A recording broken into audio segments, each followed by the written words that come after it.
Welcome back to Supreme Fuzzler. We are doing Venture Brothers Season 2, Episode 6, Victor, Echo, November. This is a really great episode. I really enjoy this episode, and I've been having a lot of fun watching it and thinking about it and writing about it. This episode was like, for a long period of time, I would do marathons of Venture Brothers, just put it on a playlist on my computer, and for whatever reason, I would just usually start from here, and from here to the rest of the series. And although I've gotten a lot better at liking the rest of the series, particularly from season, like if I would do this now, I'd probably do it from season 2's beginning. Maybe, honestly, Trial of the Monarch, and just go from there. Fuck, man, past tense ain't too bad. I could probably go from Tag Set You're It, which I do know I've done before. Anyways, this episode begins with Dean doing a shaving his face, and then it cuts really quick to Hank putting on a costume, Batman costume. Goes back to Dean, who's putting on aftershave, and he decides to put it on his balls. And I've always kind of wondered, because he yells out, "Oh, you're kidding me!" I've always wondered, I've assumed for most of my life that he burnt his nuts. I, even as an adult man, have never used aftershave, I have to admit. So I don't really know the full effects of it. I think it burns if you put it on. And so putting it on your balls will probably hurt like hell. Because the whole point is to put it on after you've shaved. Like, the fucking it's in the name. And he does it without doing that. And it's like, I don't know, a sensitive area too. Anyways, they come out and they find Hank, who is dressed up as a Batman. And Dean calls Rusty in. Rusty's like, "Oh my god, Hank, Brock!" Calling Brock in. And Brock's like, "What the fuck?" Hank, and so they had apparently told Hank to put on his best outfit, and he put on his best costume. And Brock is basically like, "You have to change, or I will have Dean drive the Charger and you walk." So he does a tuck and roll, and apparently gets changed in a couple minutes, because I think Brock gives him only 3 minutes to do it. And then they talk to Dean about how, "What'd you do, shave with a head trimmer or something?" "I used the big long handle one." And Rusty chimes in and is like, "That's my Daisy." And he basically explains how it's his one for to shave his head. And then Hank's like, "I thought God shaved your head." "He does, but he leaves a sigh, Miss Weisenheimer." And then it cuts to Orpheus's crew. Well, Orpheus with Triana, crew. And basically Orpheus is explaining to Triana the birds and the bees speech, but in the Orpheus way. The Inum starts craving the steamy body of the yoni. This is quite natural. And Triana just basically lolls about it and is like, "I'm just going on a date with the Venture Brothers." And then it goes into the intro. I really do enjoy this episode, by the way. Like, please talk to me in the comments about it. But also, I want to point out, please watch this series. I wanted to be clear that I want you guys to watch this series on its own and then talk to me about it. I know I'm kind of doing a recap of the series in a way, but it's like, I'm also wanting you guys to discuss your theories about it and talk to me about what you think, and then also talk about what I think as I progress through this episode, and how, with as much knowledge as I have, how to talk about it, truly. And also with the extra knowledge I have, like with the book I have that has Jason Publica's and Doc Hammer's fucking information about it. Which, by the way, an intriguing thing that they, like, from what I was reading, they wrote Victor Echo November first. It was one of the first ones to be written by Doc Hammer. It was his first script of the season that he wrote. And he basically, both of them explained, Jason Publica and Doc Hammer explained, that they put too much in their first episodes that they wrote, and that they were still learning their stylistic differences as writers, so they were still kind of trying to figure out what they're doing. If I was reading correctly, Love Bites, which is the next episode, the 7th episode, is Jason Publica's first write of the season. And it's, in my opinion, truly completely off the wall in terms of what the rest of this season's point is. In my opinion. Besides who it uses, it just doesn't seem to be on the target the way that most of these episodes are. Even this episode's pretty fucking on point. In terms of the storyline and the overarching arc that is Season 2. Then back to the show. So and then goes back into Phantom Limb, selling off some stolen paintings to a mafioso type of guy, who is basically like, I want a Mona Lisa, and Phantom Limb has to explain how it's not as good of as a painting as the one he's trying to sell. He's trying to sell it for $10 million though. I'll say, fucking expensive. Dr. Girlfriend comes in her new outfit, the Queen of Theory outfit, which is way revealing. I mean, I gotta say, I love Dr. Girlfriend. She's sexy and I cannot deny that. But this is definitely like a demeaning level of revealing. And the mafioso guy kind of stares at her too much, and she has to be like, go to Phantom Limb and explain to him how like you wouldn't have dealt with these types of motherfuckers in your back in the day. And Lim basically goes off about how he needs to keep money flowing, and he's not willing to go back to a place of his life where he wouldn't have money anymore, and that he wants to have a decent lifestyle, essentially. And he says it by saying he has plans, and he starts wringing his hands. And she's like, what are you doing? And because you can't see it, wringing my hands menacingly. No one can see that. And she blames him for being like an accountant, basically, in spandex. Phantom Limb gets all huffy and then goes and kills the guy, which I want to point out. So he kills this guy and uses his kill hands, and he starts bleeding on the floor. I'm trying to think, like, I've watched this scene. Is he bleeding from his mouth? Because I don't understand, like, did he cut him? What the fuck did he do with his hands that made him bleed? I've never seen them bleed before. And he also goes off about how this rug is Persian, irreplaceable. Then Dr. Girlfriend explains that they have dinner plans with the Monarch later into tonight. Then we go to the Cocoon with Monarch crew, and fucking 21 and 24 are going at it.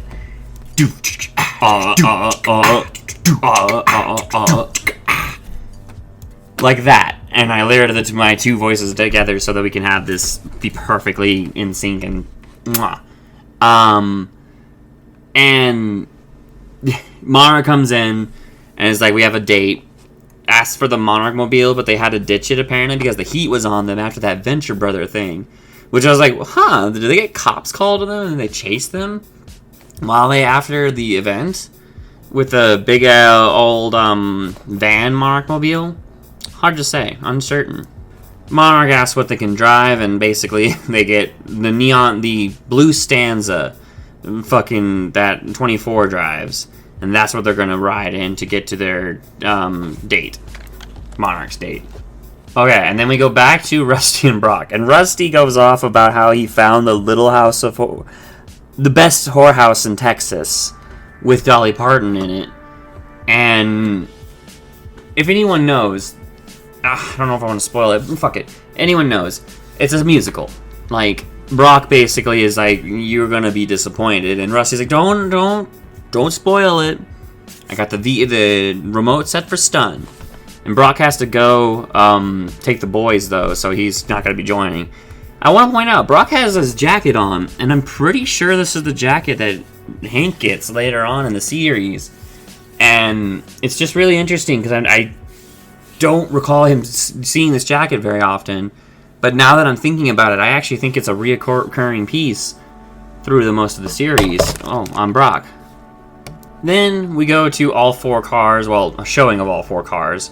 And we go to Triana and Kim, the girl from the pool episode, which, after I've read that this was written first, I understand how this is kind of written in a way where it seems that Kim's, being introduced in this, because Hank and Dean don't know her, and Kim in this whole scene with Triana is asking about Dean and Hank, and from what they've implied, or at least earlier in the series in Assassin Nanny, they have met before, or at least Dean and Kim. So Triana basically says that Hank dresses like Fred from Scooby-Doo, which he totally does, and that she says Dean's pretty cute. He dresses like Betty Holly, although I think it's accidentally. Such a fun episode. I really do enjoy it so much. Then it goes to Monarch Crew, and 21's like, you should put it on my mixtape. It's the one on the dash. We call him Chillin' With My Peeps, and my main man, the Monarch. So funny. Monarch explains that they have to go get their date, which is not Dr. Girlfriend, because he has to get some girl online that he found.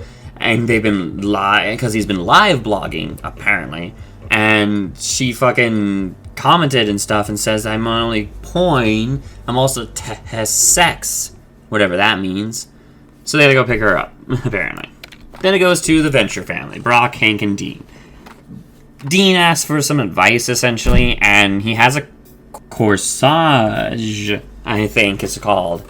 And Brock throws it out and is like, no, don't do that. And don't pull out our chair or anything like that. Gives him his wallet, just straight up hands him his wallet. I wonder if he gives him his wallet or if he had a wallet prepared.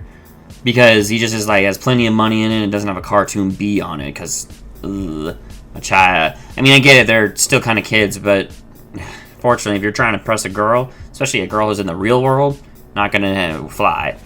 Hank asks for some advice, and Brock basically tells him to not be him, in a way, by being like, don't say score, don't try to do this joke, just calm down, Hank.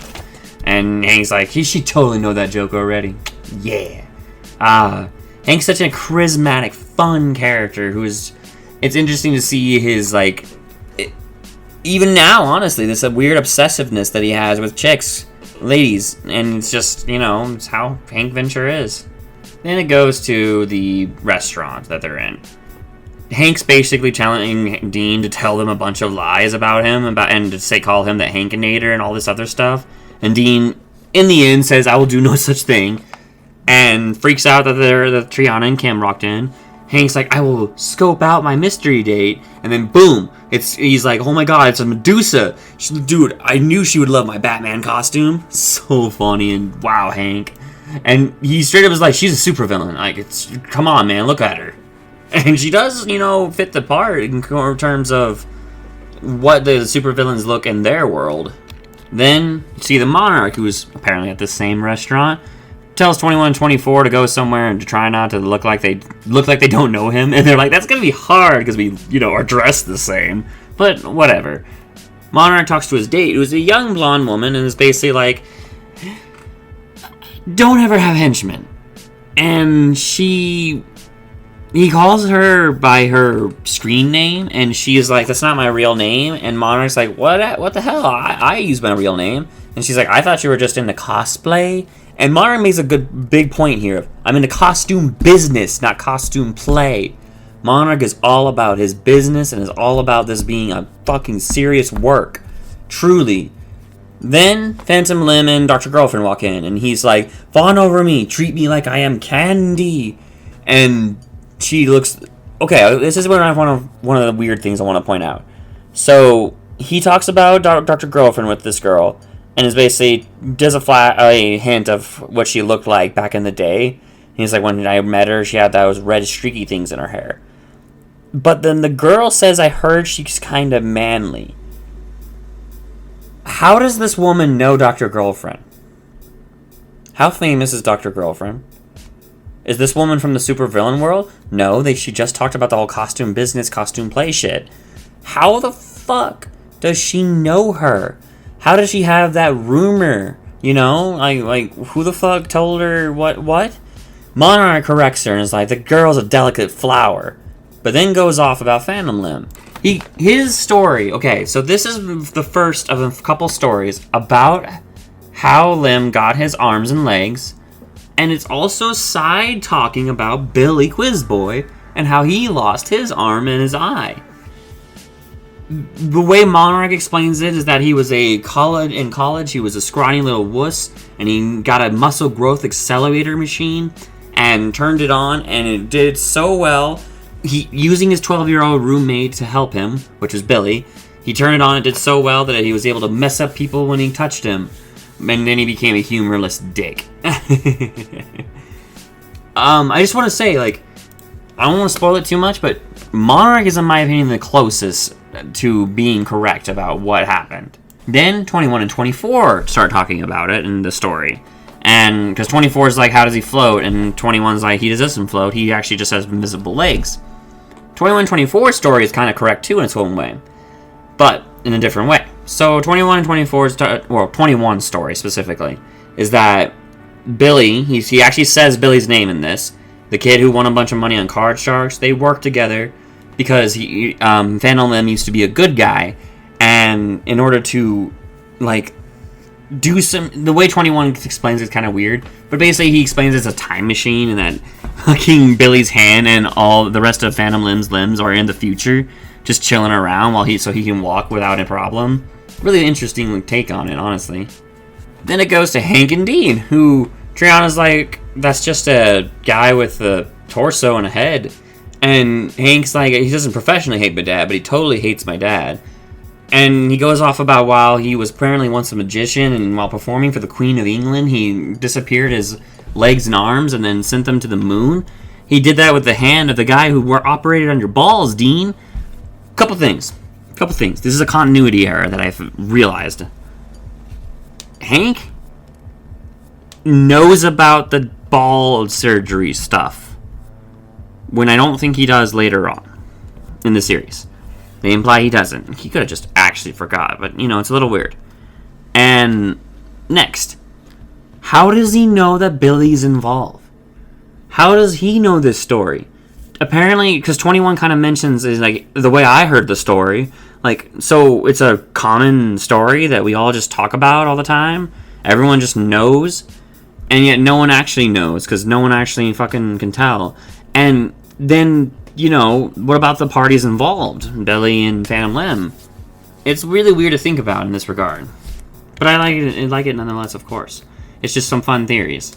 Dean, in response to Hank's freaking balls thing, is like, don't you have to go to the bathroom? And Hank's like, oh, you're psychic. Totally, yeah, let's go. You call, if you need me, give Hankinator a call. Hank. Goes back to Monarch and Phantom Limb and the crew, and Phantom Limb's basically selling him granny insurance. Well, not granny insurance, sorry. The Phantom Limb's selling him into the guild again. He's getting back into the guild. Up to this point, Monarch apparently has not been operating underneath the guild wing, which Hate Floats kind of showed that in Season 2. And this also would make sense why this was the first episode to be written, because this would be the episode they're like, okay, he gets back in the guild somehow. And basically because of this random date bullshit. And it's so funny. And Monarch basically snides Phantom Limb for being in granny glasses and trying to sell him insurance, basically. And Phantom Limb just basically goes into a whole, I can take out the Venture family with one phone call. Monarch calls him out on it and is like, I dare you. And he calls Watch and Ward, who are fucking around, like always. And he calls in Thor and a robot, which is interesting that he considers the robot a target. And calls it a blackout team, a guild blackout team. And fucking Ward is messing with the album and is like, I hate that song. Because he changes the song in the middle of the part. Then Phantom Limb, of course, is like, by the end of the night, the entire Venture family will be dead.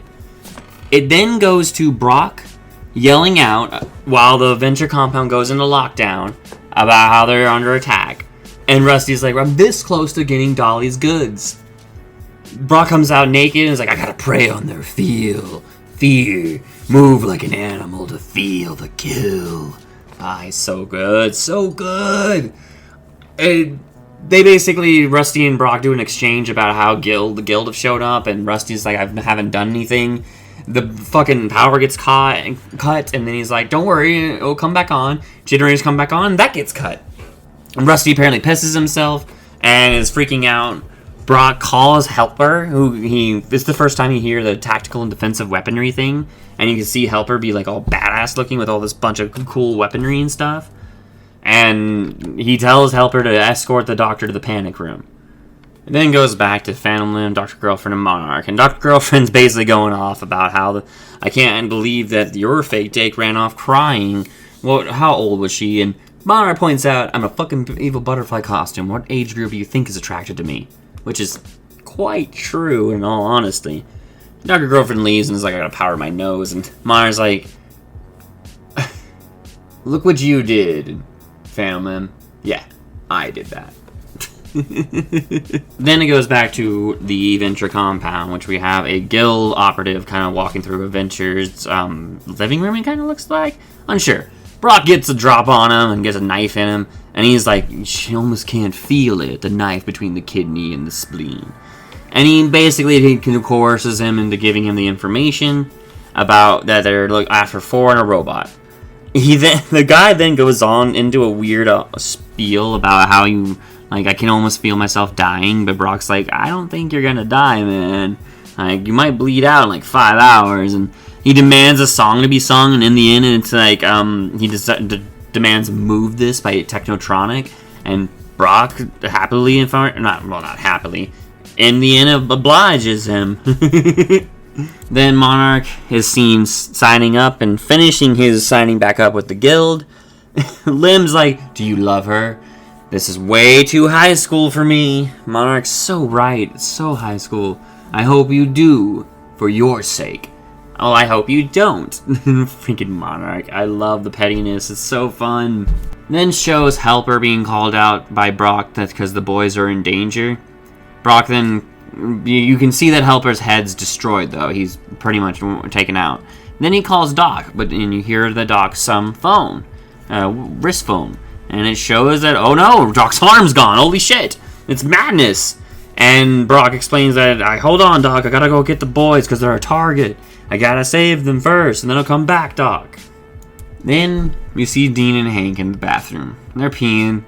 Hank's basically telling Dean some advice. You see Lim come in and stealthily get into the stall to kind of hide. And then it shows Dean being like, Hank, you got some water on your nuts, basically. And he's like, I shook it so hard I almost hit that puck. And Dean goes off about, did you dab? Like, what do you mean? I dab. Just like, you should dab. Stop saying dab. It's so funny. But Dean's right. You should dab. Everyone should dab. And I don't mean with your pants.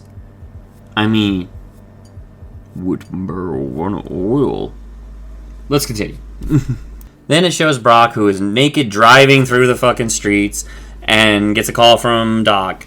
And he tries to see Doc, but he can't see him. And Dr. Venture explains that he's on the VCOM because he's in the panic room.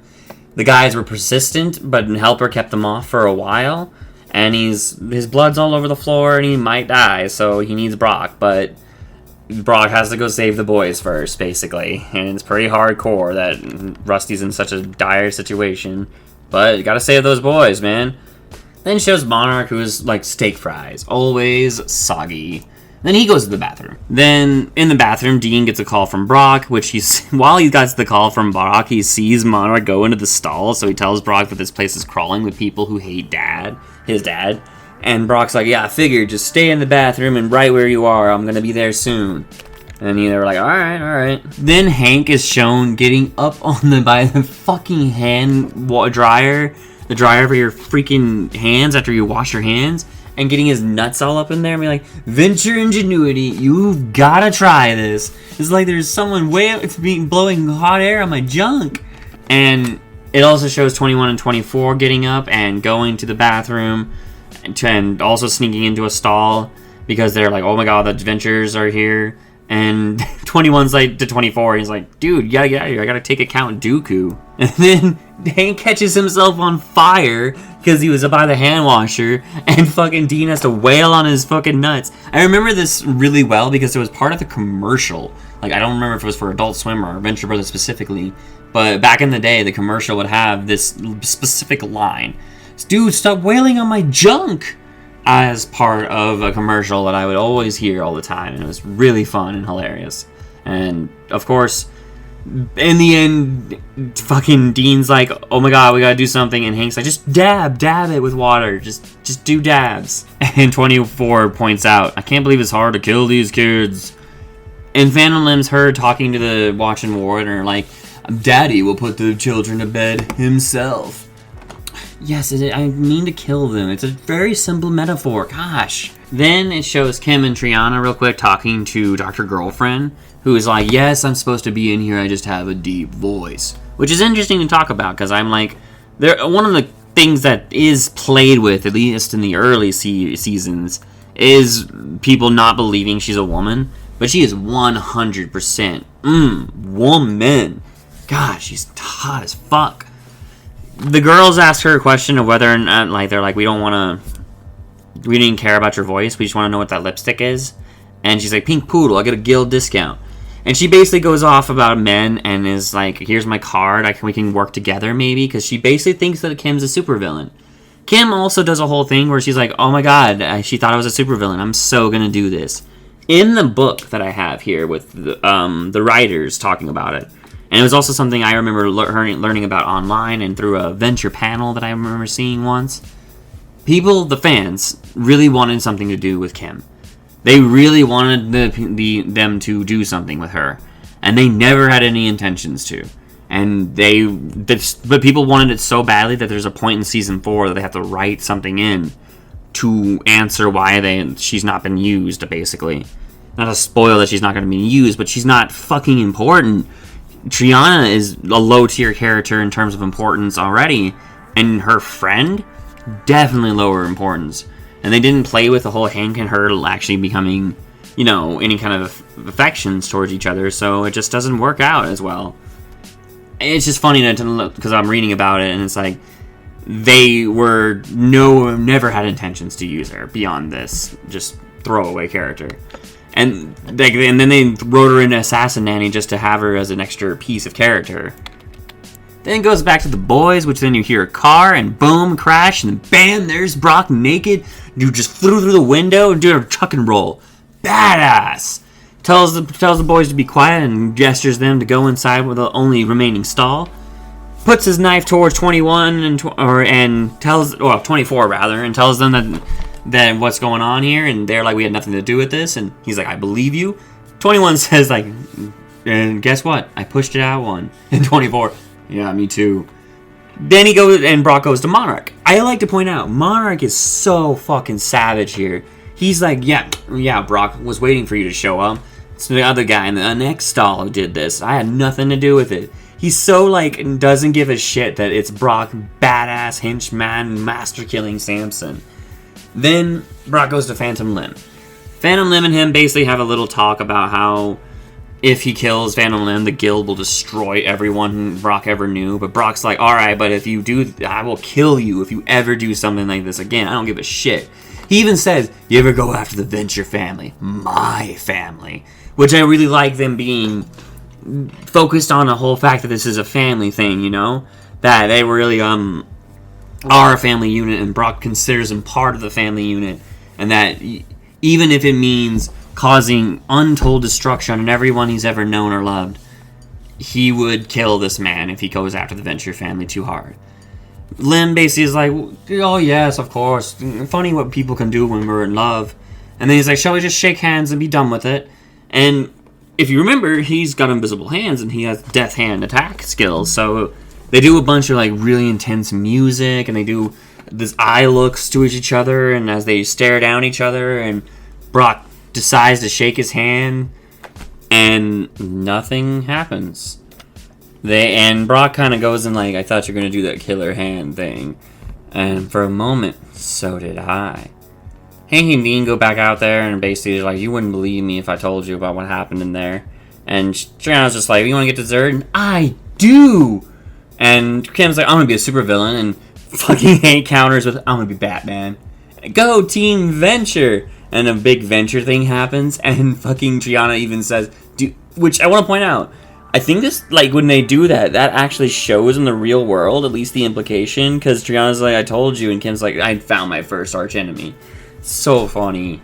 Then, after the outro, which is Thing's little tidbit, best quote, is Heat Incarnate, which is how Monarch describes Dr. Girlfriend.